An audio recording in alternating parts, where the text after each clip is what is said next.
오늘 본문에는 나사로 이야기에 있어서 가장 극적인 장면이 나옵니다. 그것은 바로 죽은 지 4일이 지난 나사로가 다시 살아난 것입니다.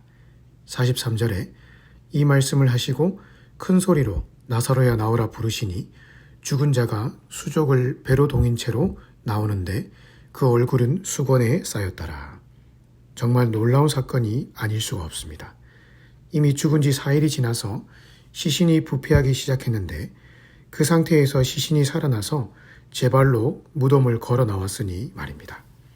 만약 오늘날 우리 주변에 이런 기적이 일어났다면 아마 전 세계적으로 특종 뉴스감이 되었을 것입니다. 사람들이 모인 곳곳마다 야, 죽은 자가 살아났더라 하면서 그 신비한 현상에 대해서 시간 가는 줄 모르고 이야기를 할 것입니다. 이 당시 시대도 그랬습니다. 비록 통신이 발달되지 않은 시대였지만 죽은 나사로가 살아난 이 기적은 금세 사람들의 입을 통해 전국적으로 화제가 될 사건이었습니다. 하지만 42절에 예수님은 이 기적을 일으키시기 전에 이 사건이 무엇을 의미하는지를 분명히 밝히신 후에 이 일을 행하셨습니다. 그것이 무엇입니까? 그것은 바로 곧 아버지께서 나를 보내신 것을 그들로 믿게 하려 함이니이다.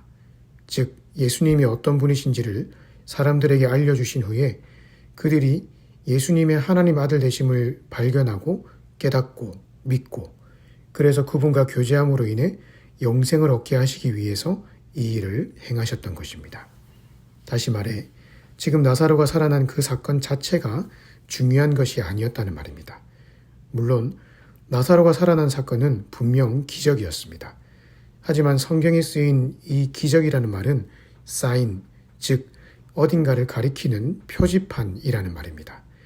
나사로의 기적은 나사로를 보라고 일어난 사건이 아니라 그 사건을 통해서 한 곳을 바라보라고 주신 사인입니다. 그곳이 바로 예수님이 서 계신 자리였죠.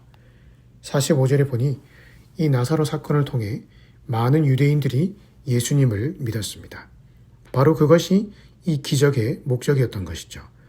이 사건을 통해서 예수님이 어떤 분이신지를 발견하고 그분을 더 깊이 알아가는 것.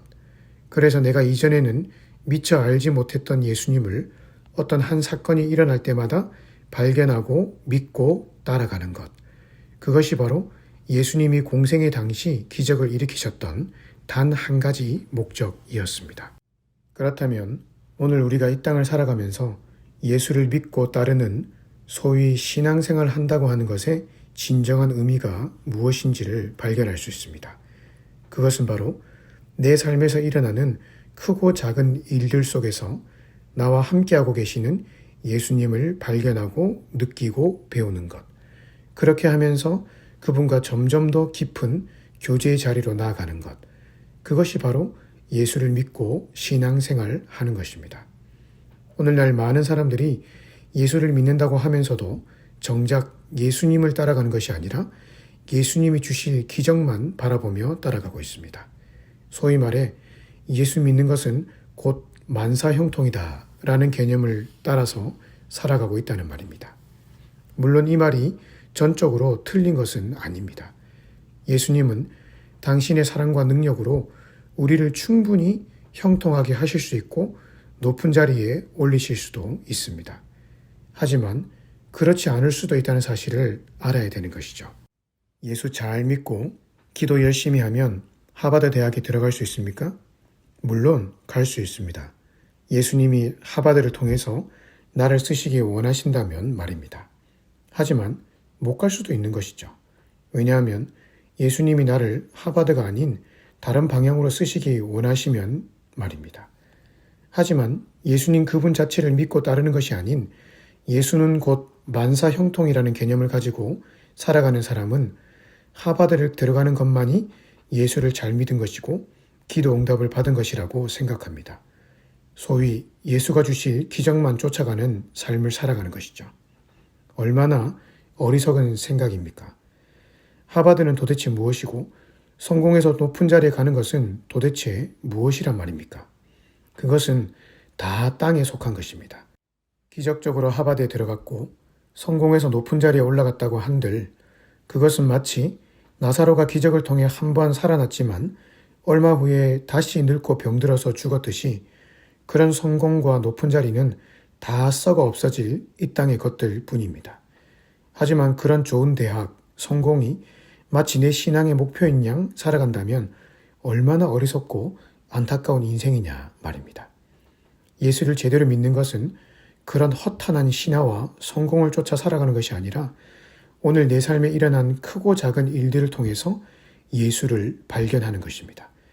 큰 성공을 주셨다면 그 성공 속에 함께 하셨던 예수님을 발견하고 감사하는 것이고, 오늘 뭔가 큰 실패를 겪었다면 그 실패를 통해 나에게 말씀하시는 예수님을 발견하고 깊이 묵상하는 것입니다. 성공하면 예수 잘 믿은 것이고 실패하면 예수 잘못 믿고 있는 것이라고 하는 그런 사탄이 주는 성공주의, 기복주의의 거짓말에 절대 속아 넘어가지 마십시오. 예수를 제대로 믿는 것은 내가 성공하든 실패하든 그 어떤 상황 속에서도 그 상황을 통해 나에게 말씀하시는 예수님을 더 알아가고 더 깊이 발견하고, 그래서 날마다 주님과 더 깊어지는 삶으로 나아가는 것입니다. 그래서 오늘 내게 주신 일상이 너무나 소중한 것이죠. 하나님은 바로 오늘 내가 살아갈 일상의 모든 순간순간을 통해 나에게 말씀하고 계십니다. 그 모든 순간의 사건과 상황을 통해 하나님의 마음을 읽어내고 그 뜻에 맞추어 살아가는 것이 바로 예수를 제대로 믿는 것입니다.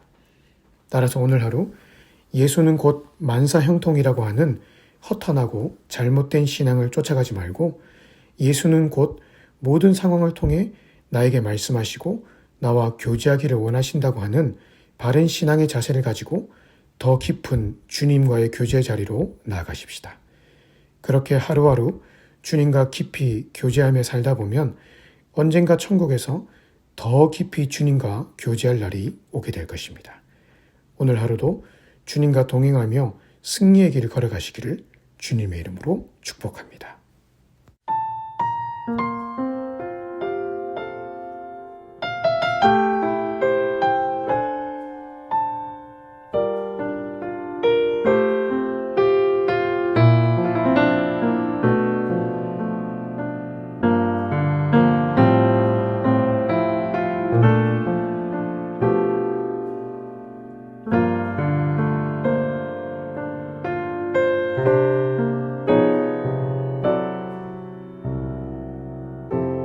삶의 작은 일에도 그 마음을 알기 원하는 그 길, 그 좁은 길로 가기 원해.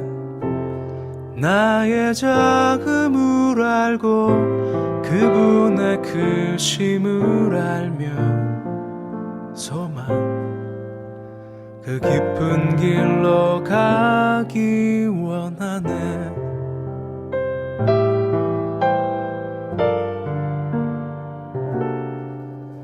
저 높이 솟은 산이 되기보다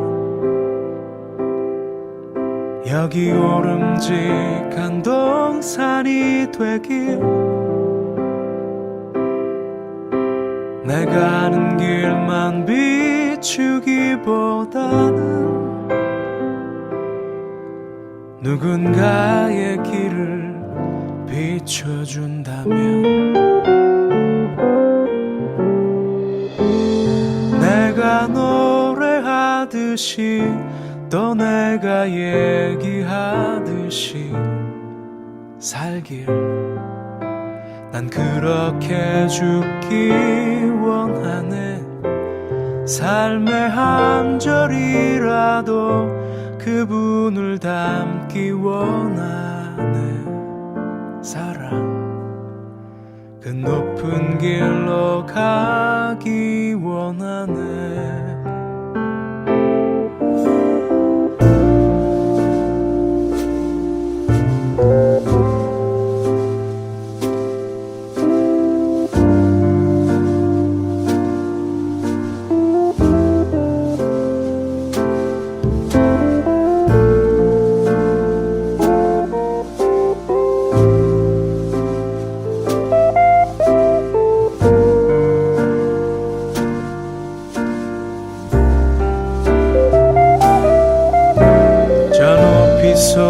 큰 산이 되기보다 여기 오름직한 동산이 되길 내가 가는 길만 비추기보다는 누군가의 길을 비춰준다면 내가 노래하듯이 또 내가 얘기하듯이 살길 난 그렇게 죽기 원하네. 삶의 한 절이라도 그분을 닮기 원하네. 사랑 그 좁은 길로 가기 원하네. 그 깊은 길로 가기 원하네.